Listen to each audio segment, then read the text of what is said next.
Welcome to Care Sandwich, the podcast where we dive into the success journeys of law firm owners across the country. I'm Margarita Everline, your host and the founder of Marketing Boss, a fractional chief marketing officer firm for law firms. On this show, we'll explore the challenges, strategies, and victories that have shaped law firms and how they wrap every interaction with care.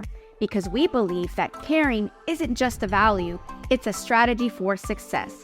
So grab your favorite sandwich, sit back, and let's dig into a conversation filled with insight, inspiration, and of course, a lot of care.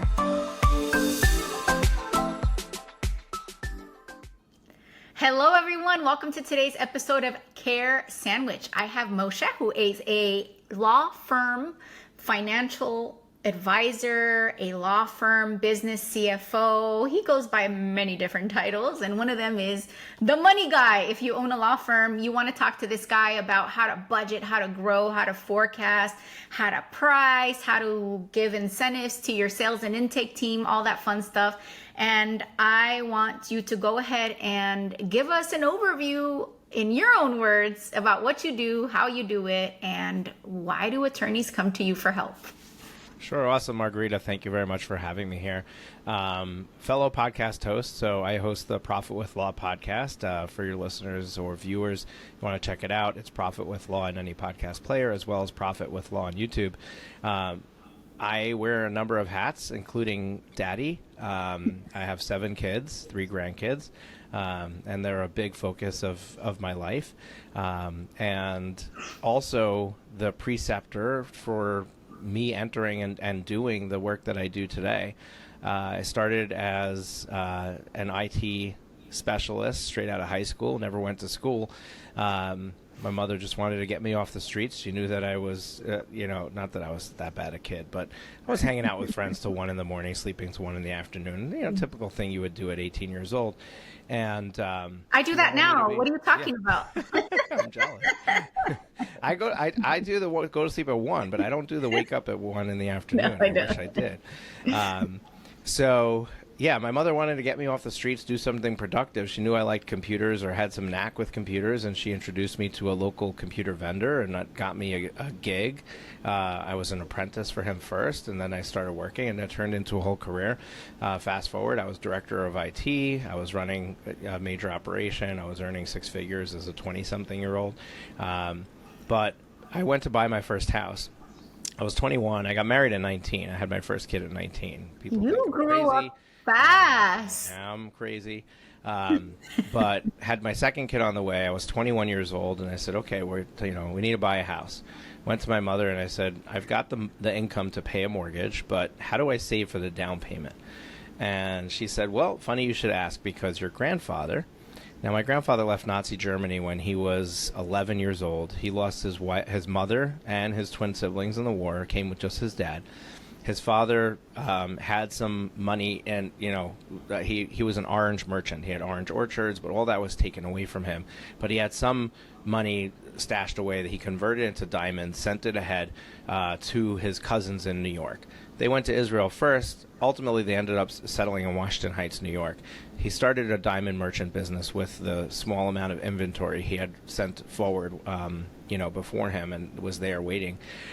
And that, over time, grew into a larger business operation. My grandfather took it over, and at some point he was financially successful enough that he got together with 4 of his cousins and bought an apartment building on the west side of Manhattan. Fast forward many years later, and they started to turn that building into a co-op and started selling off the units. My grandfather took his portion of those units, and he earmarked it to help each of his 36 grandchildren pay for their first home purchase. So basically, he provided the down payment. Wow. That gift that I got from my grandfather, which wasn't huge, it was $20,000 to $40,000, somewhere in that range. I don't remember the exact dollar amount. That gift allowed me to become a homeowner at 21. What that allowed me to do is then start saving for retirement in my 20s. What it allowed me to do is to build a asset that was gaining value in my 20s. When I went through my divorce 6 years later, I had that asset to sell, which then fully funded my 3 older kids' college funds. And so it's basically this like perpetual thing that kept paying for things and doing things for me with this little gift that I got up front. And what I realized is that impacted me so much. So when I started to think about, like, what is it that I want to do when I grow up? What is it I want to be known for? I said, I want to help people to create this generational wealth that they can impact their generations, kind of like my grandfather did for me. And that really started me on this trajectory of how do I help people with making money? And, I think I should help them with growing their business. And I went back to school as an adult. I was a single dad. I was working 2 full-time jobs, and I became a full-time student at the same time. Which, by the way, just a deviation, the full-time job, one of the things that I do is I'm a paramedic. I still do it today. I love doing it. But that's an interesting fact about me. So working 2 jobs, went to school, got my undergrad in accounting, ended up getting my MBA, sat for the CPA exams, and then decided to start my own business. Back in 2014 is when I first started, and I was moonlighting with my business growth because I still had a family to feed. So I was still working in IT during the day. It wasn't until 3 years later, 2017, when I realized that I was losing more clients than I was getting because I just couldn't keep up and serve them working in the evenings, that I finally said, okay, quitting my job and going into this full time. And since then, it's been a journey of who do I serve and how do I serve them and what do they need so that I can actually help them to perpetuate this mission that I'm on, which is really just throw off a ton of cash from your business and do smart things with it. And that's where I am today. Back in 2018, I got my first law firm as a client. They referred me 4 others, and I realized that 4 out of 5 had the same problem, and they were literally moving money from their personal account to their business account to cover payroll, cover rent. And I said, oh, here's an opportunity for me to focus on one industry, one niche, and really hone in on them and help them. And that's when the Profit with Law podcast was started. March of 2019, we started the podcast. December of 2019, we started the Law Firm Growth Summit. It's an online virtual conference. We have our 6th event coming up next February. And it's awesome. We bring 50 plus speakers to the virtual stage. We have over 2,000 law firm owners join us. And it's just a great place of 3 days of just a ton of information for you to be able to grow your practice. But my business morphed into basically this 3-legged stool of supporting people, where we have a coaching program for smaller clients, we have fractional CFO services for larger clients, and then we have the tax piece of it, where we do tax planning. We're not your typical file your taxes at the year-end engagement. We help our clients throughout the year make really smart decisions so that their tax bill is as low as possible. One of the things that a lot of people didn't like or people focused in on when President Donald Trump ran for his first term, as he stood up there on the debate stage and he said, you know why I pay $0 in taxes? Because I'm smart. And take that with whatever grain of salt that you want or however you want to take that to mean, but he's right? Like, surround yourself with smart people who can help you make smart decisions with taxes, and your tax bill can be extremely lower than it is. And this is less of an issue for people who are not making a ton of money. But as you start to grow your business, you do the things that we do. We help you throw off a ton of cash. Guess what's going to happen? Government wants their piece. Mm-hmm. So one of the things that we're able to do is really help you to navigate that. And as specifically law firm owners, and we work with any business owner, but law firm is the niche that we focus on.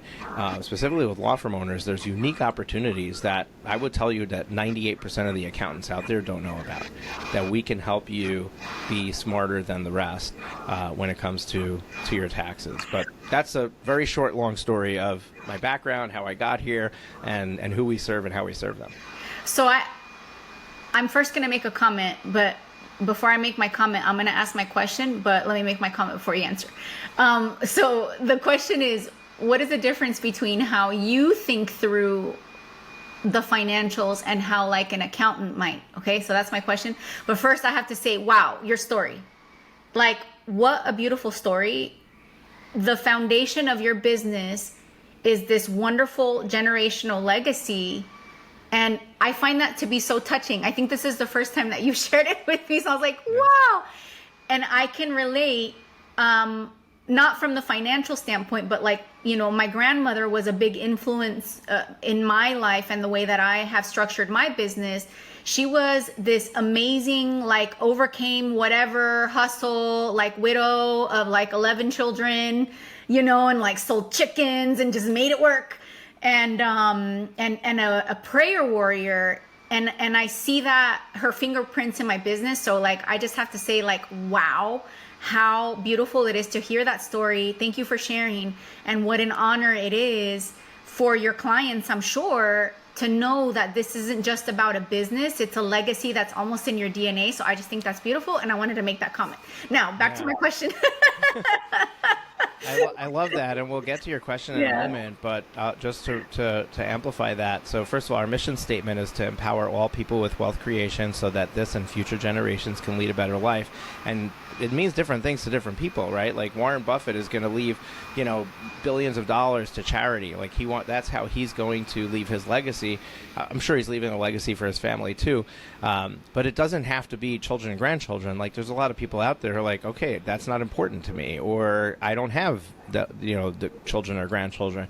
But there is something, and this is the other part of it. I went through this exercise. So there's a book that I give to all of my elite clients when they become clients, and I went through this book myself, and it's by Michael Hyatt and Daniel Harkavy, and it's called Living Forward.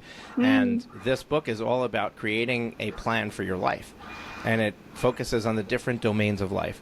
So one of the exercises that they have you do is they have you write your own eulogy. Now, when you write your own eulogy, you really have to think about, like, what is it that I want to be known for? Like, and when I went through this, I realized that's when I had this big epiphany. I was in IT, and I was resurrecting servers in the middle of the night after ransomware attacks, right? That was my big claim to fame. And I was like, I don't want them talking about that at my funeral. Like, that's a big deal, though. I just had a client hit by that Medusa virus. I'm just saying, like, that's a big deal. But I hear you. I mean, look, I'm a paramedic. I see death all the time. I see that life is short. You may not have the time to carry out your perfectly executed plan, right? So what are you doing today to leave your impact? But we're all, I mean, look, if we're talking about attorneys, every attorney, like, you're on a mission, right? Every attorney is impacting the world through their law firm.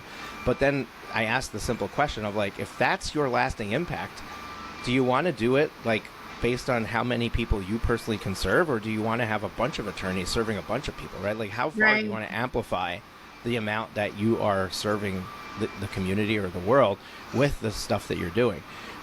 So it's more than just the money that you make, but it's also the impact you can leave and the size of that impact and how amplified it can be. And I think that's really important for everyone to get clear about, because maybe some people shouldn't be running a law firm, right? And some people should be doing something else, but some people should be doing that, but in a different way.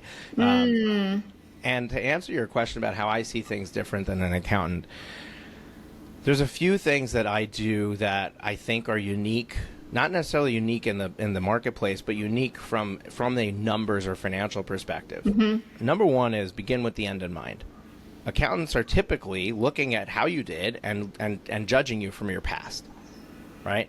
I don't actually care about your past. What you've done before, that's a series of lessons learned and things like that, but what's possible for you tomorrow has nothing to do with what you already did. I love that. And everything to do with what you want to do.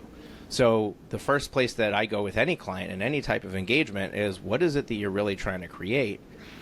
And what does that look like just 12 months from now? And if we paint that picture and figure out what that needs to look like, and then actually put that into, now this is where the accountant in me comes out, we put that into numbers, and we make sure that you're running at a 30-40% profit margin in this fictitious future picture. Well, now we have the end result that we're trying to create. It's kind of like when we get into a car and we have a GPS and we're like, all right, where do you want to go? If I don't put a destination in, it can't tell us where we want to go. If I don't know where I'm starting, it can't tell us the route from point A to point B. So we need to know where we are now. We need to know where we're going. And then we've got this ability to be able to draw a straight line. We can see the fastest path to get there. So give me a case study, like, and you don't have to go into personal details, but like, share a story of transformation with a law firm owner where you applied this approach, this way of looking at things to their firm, and what did you help them accomplish? Like, what was their goal? Oh, absolutely. So, on our coaching side, so in our elite coaching program helps solos and smalls to grow beyond themselves. So we take firms typically from the 250 to 750 range to 1 to 2 million in revenue, with a focus on profitability. I'm a profit first professional. I'm a big fan of Mike McAllis's book, Profit First. But more importantly, I'm a big fan of people making money during this process, right? So many people think that I need to sacrifice today to have the money tomorrow. And we do the same thing with time, right? I need to sacrifice my time today so I have my time tomorrow.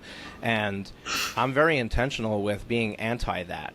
I only work 4 days a week and I only work 6 hours a day, not because I am abundantly rich, but because I decided that spending time with my kids was more important than spending time in my business. And what that forced me to do is make business decisions in a more accelerated way as far as expanding my team. So this is a little personal, but I bet some of my law firm audience members can relate. What if in your mind you think, if I want to put my family first, if I want to put my health first or my blank first, that's important to me as a person, and I don't spend that time on my business, then what I'm in essence saying is I don't want to grow my business. That's like a mindset thing that I personally have been like chipping away at over the years. Yeah. And I know in my head it's not true, but I find myself like going, and I've been working with a coach on that. Yeah. What would you say? Of course. Yeah. The reason that you think that is because you have a correlation in your mind about the level of work equals the level of success. Right? Yeah. So, yeah. So I would tell you, look around you. Yeah. Find somebody who's sitting on their butt and making more money than you. Right. There are plenty of examples of that, right? The correlation between effort and money that you're making is false. As a matter of fact, if you look that's at true. Look at Mr. Morgan of Morgan & Morgan, right? Like, do you think that he's handling client work? Right? That's true. He's making more money than you and I. Right? That's true. But he's waking up in the morning thinking about, okay, what am I having for lunch? Not which meeting do I need to get to? He probably still goes to meetings, right? I don't know anything about his daily schedule, so don't think I'm like, oh, yeah, I saw his calendar. Right. But we can in our minds understand that if he's got all the people to do all the things, he doesn't need to do anything. Yeah. So the correlation between hard work and results is false. And if we can break that, like if we can understand that correlation is false, that allows us to completely approach this differently. One of the things that really opened my mind up to this is from the Profit First book, Parkinson's Law. So Parkinson's Law dictates that when given a finite resource, our needs to consume that resource are going to expand to the resource available. What that means, without being really fancy, is I have a tube of toothpaste and a toothbrush. Every time I go to brush my teeth, I'm going to slobber this huge amount of toothpaste onto my toothbrush.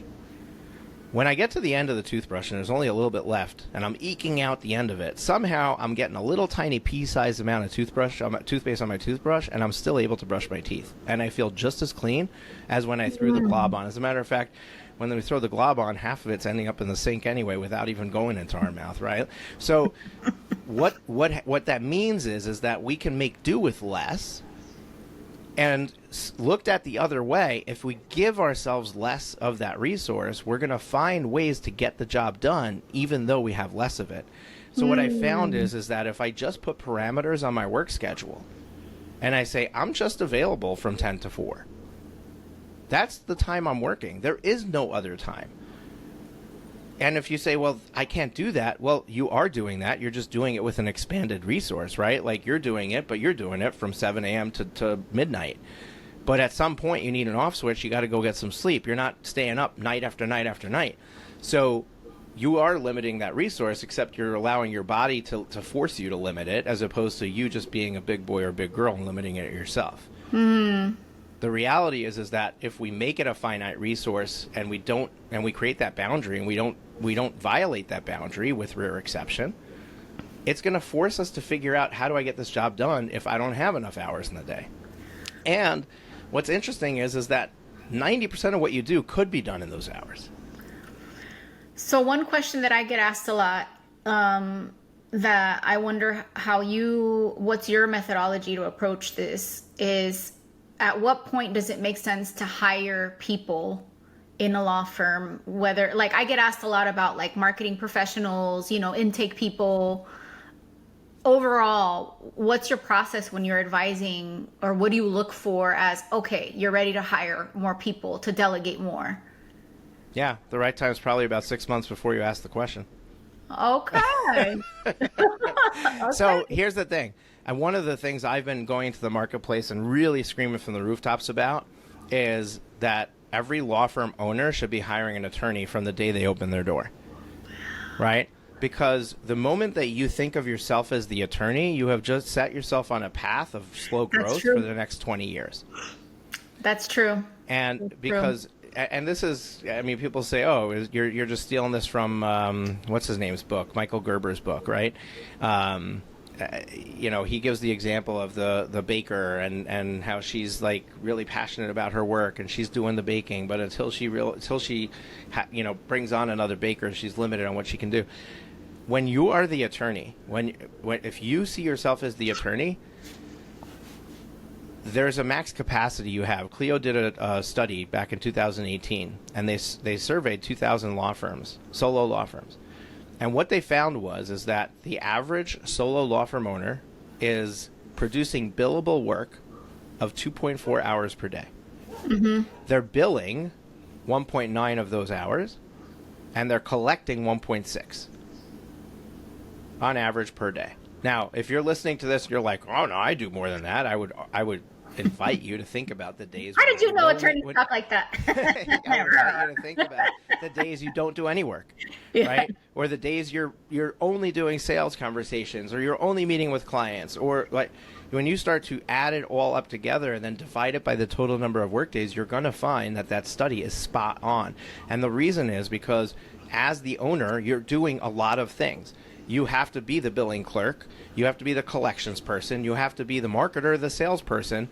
You're all those things, right? So the attorney can only be a hat for part of the time. And that part of the time tends to be about a third of what a full-time attorney on your staff could produce. Now, herein is the problem and why this takes so long.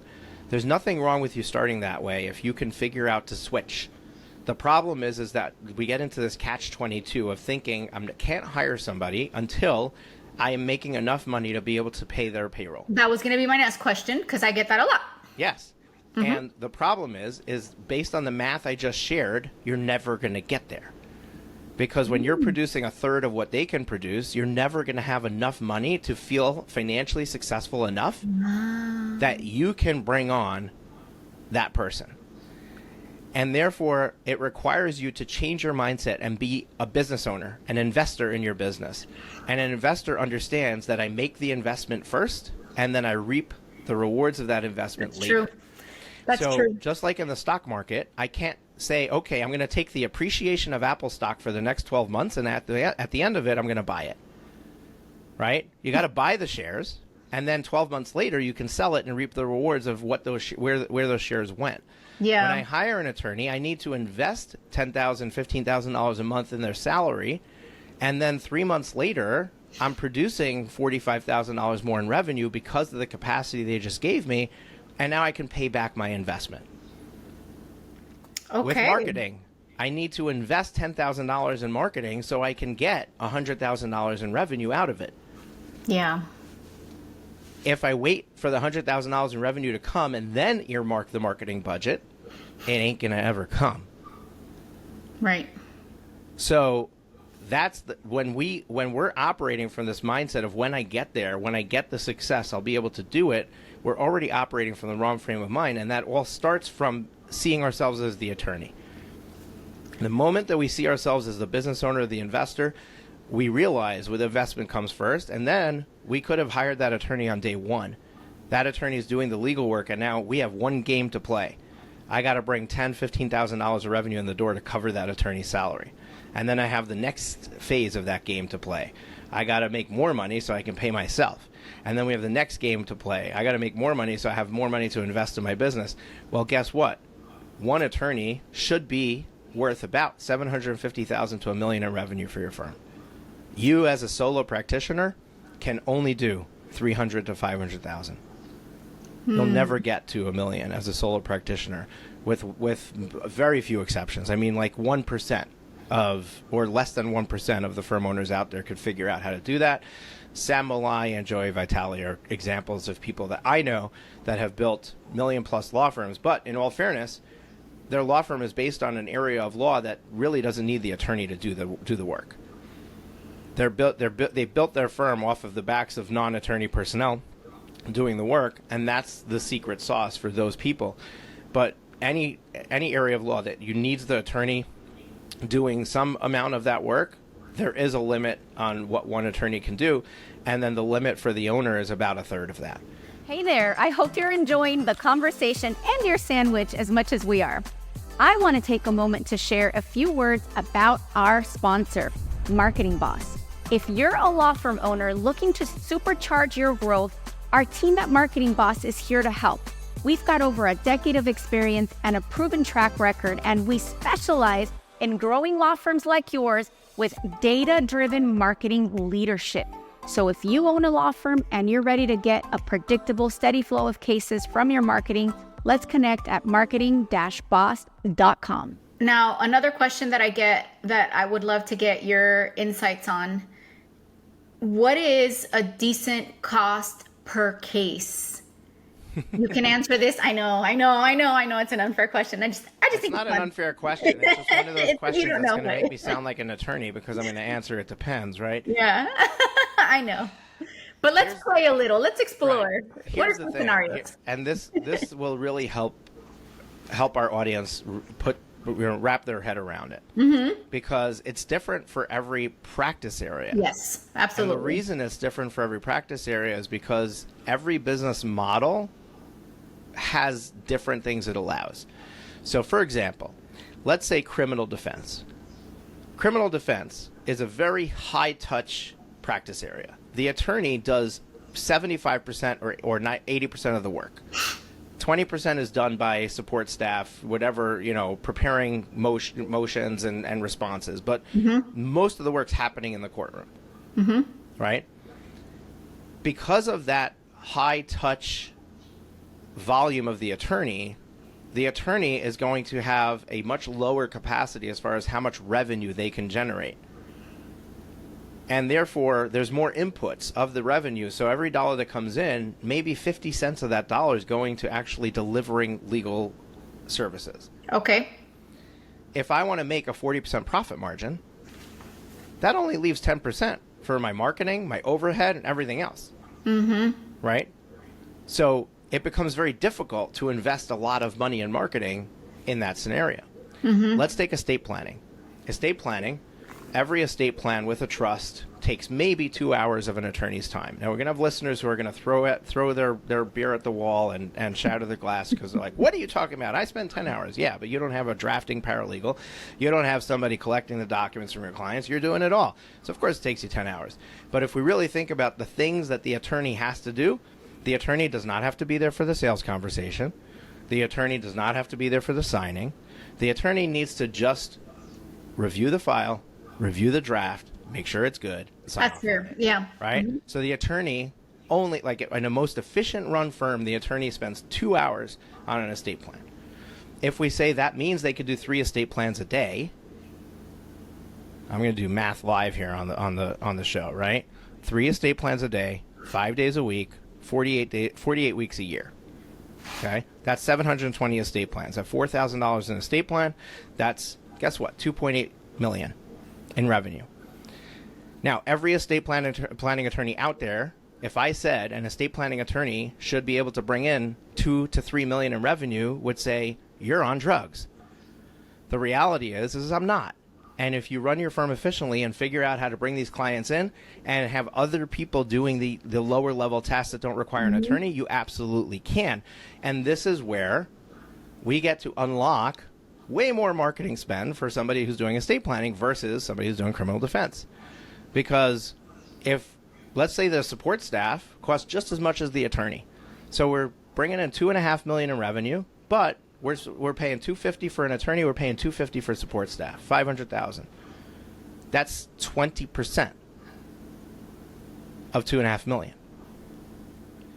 That allows us to allocate 15% to overhead, and still have how much left? So we're at 35. We want to have 40% profit margin, 25% to marketing. So my answer to you is it depends on not just the practice area, but how efficiently the firm is running and whether it's set up for this kind of success. Most firms that are approaching this problem are not. And therefore, they're not set up to spend 25% on marketing. The problem is that the smaller you are, the more percentage you're probably spending on marketing to try to get that phone to ring. And that's why so many firms struggle with profitability in the early stages of growth. And my argument or statement to you is find cheaper ways to bring in clients, right? Like it doesn't, we all want to go into Google and spend money to bring it in. And I believe that is the low-hanging fruit. However, it comes with a price tag.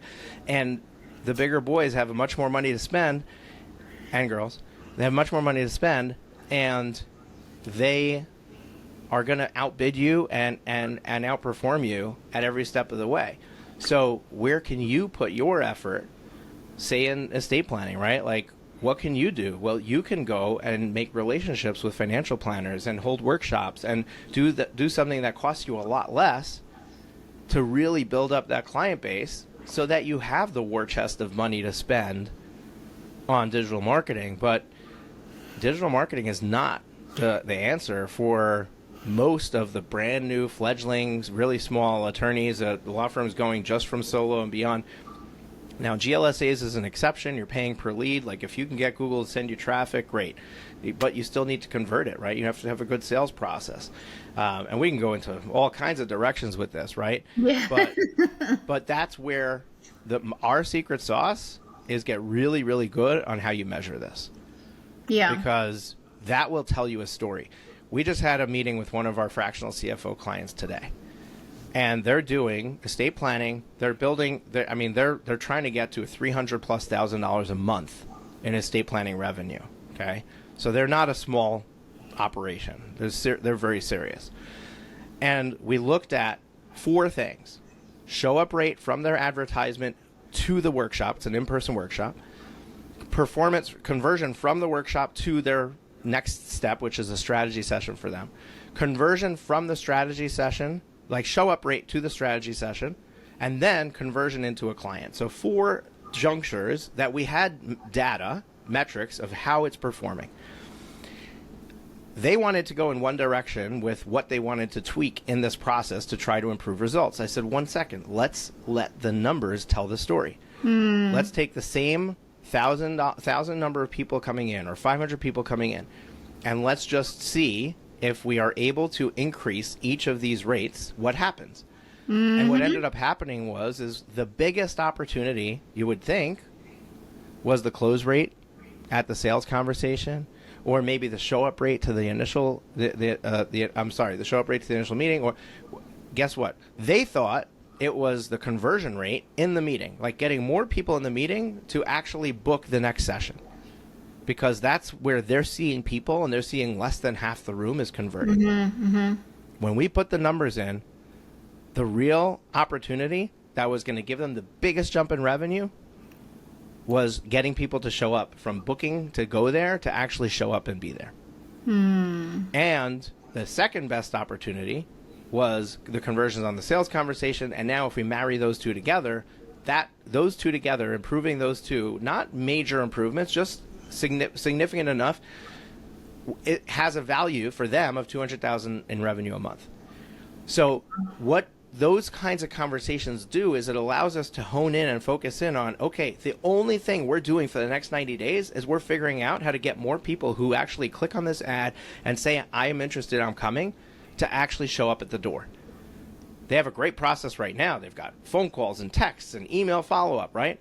Well, guess what? We're going to have another session, and we're going to brainstorm what else they can do, like snail mail, video mailers, somebody showing up at their house in a clown suit, whatever. We're going to come up with ideas. A welcome right? gift. Yeah. And we're going to pick the top 4 ideas, and we're going to test each one for 3 weeks. And for the next 90 days, we're going to figure out how to solve this problem. that's the problem. Like, if we had to put it in a nutshell, that is the challenge most business owners face, is they don't have that level of commitment and what the next thing is they need to focus on, and then that level of focused intensity to actually solve it. Right. I love that.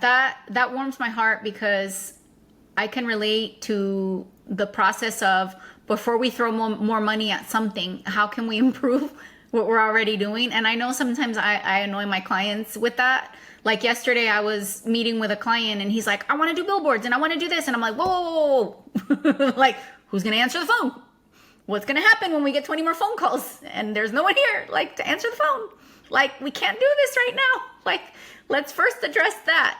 And it's like, you know, and I say I annoy because they want it to be easy. Like, they want to just throw more money at something and fill the funnel, like, with more people, but that's not always the answer. And it can get expensive and very wasteful, you know, to use your metaphor of the toothpaste. We waste a lot of toothpaste on vanity marketing and even Google. I agree. Google is a great way to get the phone to ring, but you have to have the infrastructure to really flip those leads. And you will eventually hit a ceiling because of competition and also brand recognition, right?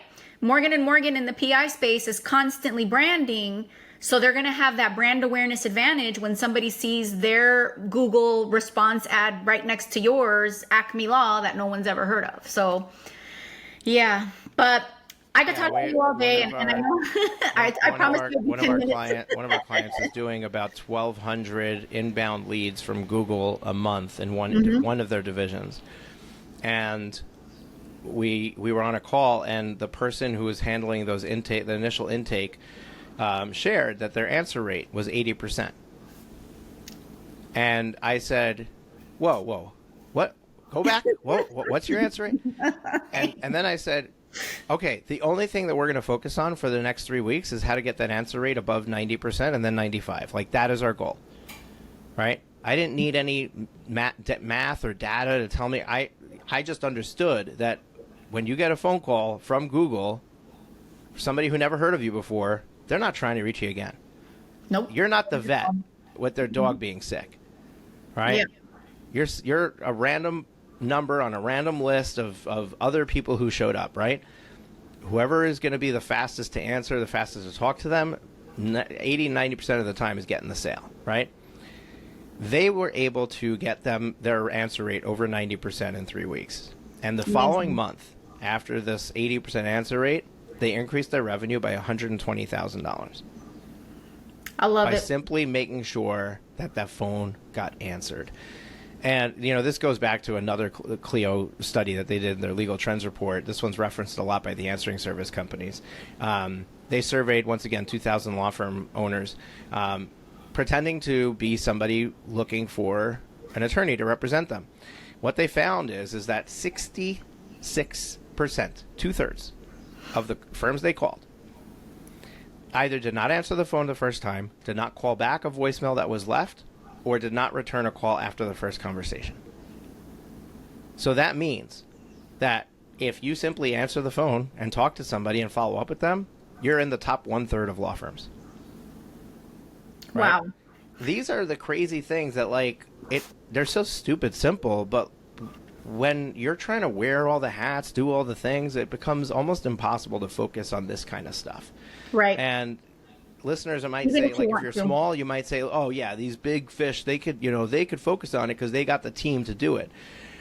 But I would argue that in today's day and age, with international workforce, with fractional gig workers, with all of these, you know, even attorneys, you can get contract attorneys on lawclerk.legal, right? Like, there's an answer to everything. You do not need to expand with full-time staff members to solve the problem. I love the book Who Not How, but even more, the same author, so Benjamin Hardy writing for Dan Sullivan. I like 10X is easier than 2X. Love that book. I referenced it a bunch in my last Law Firm Growth Summit. I gave it as a gift to everybody who bought a VIP pass there. That is an awesome read, awesome book. But the premise of it is basically, if you make your goal big enough, there's only going to be one or two ways to get there. When we try to get incremental success, we try to grow slowly into the next step. there's 7,000 ways to get there, and it creates a ton of confusion about what you should be doing. And what ends up happening is we're just treading water. We're just trying to stay on this small positive trajectory. And what I invite our listeners to do is to think bigger, right? If you try to go from 100,000 to 1,000,000 instead of 100,000 to 200,000, the path to there is going to be so much easier, right? Like, at 1,000,000 you need an attorney. At 200,000 you don't. So automatically, like, it's going to force you to do the hard thing that you need to do to get there. And that's just one decision, but there's a whole series of decisions that need to be made that are much easier when you move that cheese far enough, move that goal far enough, and you are going to succeed simply because it creates clarity around what you should be doing. That's deep. I will add this, that I definitely have seen a pattern. I've had the privilege, the honor of working with some really big firms. And what I've noticed, that there is definitely a pattern between the solos that just stay solo for years and the ones that grow really fast. They're definitely the types of people that big is the only way. And you're right, their path is very narrow, and it makes a lot of those small decisions very simple. So one telltale is, if I have a law firm owner that's getting stressed out about buying a Gmail license or what thickness of cards, to me, that's already a flag. I mean, I love all the law firms, all the sizes, and I'll always treat them with respect and compassion, but, mental note. And the bigger law firms, they don't worry about that stuff. They're like, I got places to go. This is little stuff. That one, next.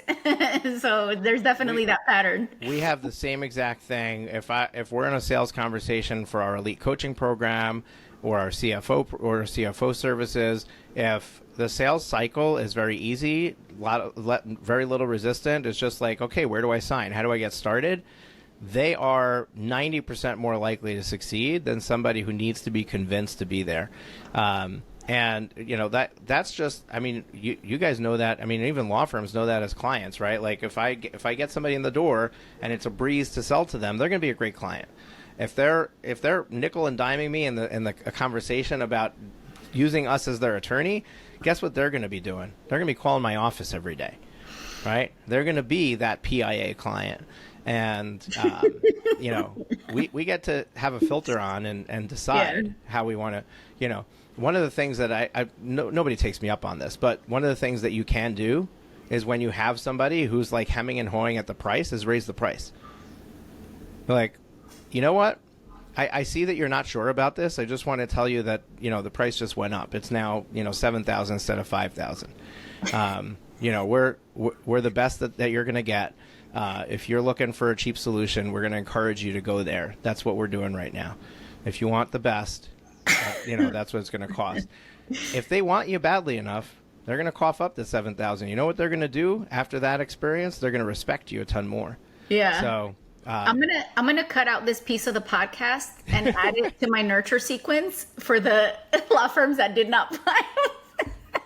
By the way, here's a message. Here's what Moshe thinks. Here's what Moshe thinks about what I should do next. Would you like me to raise the price, or would you like to move forward? Oh my God, this has been great. I could talk to you forever. I'm going to ask you two more questions. Sure. The first is, how can people get in touch with you if they want to pick your brain, hire you, and work with you, come to one of your events, or, just get to know more about how they can work with you? Sure. So picking my brain costs thousands of dollars, but if you want the free Profit with Law on YouTube, Profit with Law on any podcast player, or he's mentioned at the beginning of the show, but if you want to have a strategy session with somebody on my team, that's a 30-minute call where they basically help you organize your thoughts about where you want to go, what are the obstacles in your way, and how to overcome them.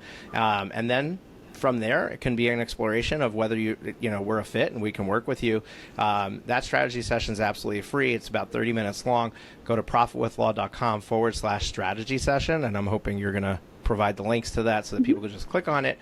It's a lot of words, but profitwithlaw.com/strategy session. And if you book one of those calls, you'll be on our marketing list, and then you'll know about all the stuff that's coming up. Our Law Firm Growth Summit in February next year is probably not going to get promoted until November. So there's nothing to do right now to sign up for it, but the URL for that, if you want to put it in your calendar and go to it back, around Thanksgiving time, is lawfirmgrowthsummit.com. It's in February or November? It's in February. Okay, February. Okay, gotcha. Okay. And then what is your favorite sandwich? Because this is, after all, the Care Sandwich podcast. Well, my name is Moshe. Makes me very Jewish. So I can't go with anything other than a delicious pastrami on rye. Nice. Okay, cool. And that's a really good sandwich. Any of you who want to go to New York City, Katz's, I mean, the pile of pastrami is like yay high. It's like huge. It's delicious. You could eat for a week off of that. I mean, I eat it in one sitting, but you could eat for a week off of that. That sounds delicious. Yeah, I love some good pastrami. That's good stuff. Cool. Well, there you have it, folks. He likes his pastrami on rye, and he can make you more money with your law firm, help you make more money with your law firm. And you can get in touch with him for a 30-minute, him and his team, for a 30-minute. And if you want to pick his brain, you can pick it, but it's going to cost you. And if you have to think about it, it'll cost you double. We'll catch you on the next episode of Care Sandwich. Thank you for having me.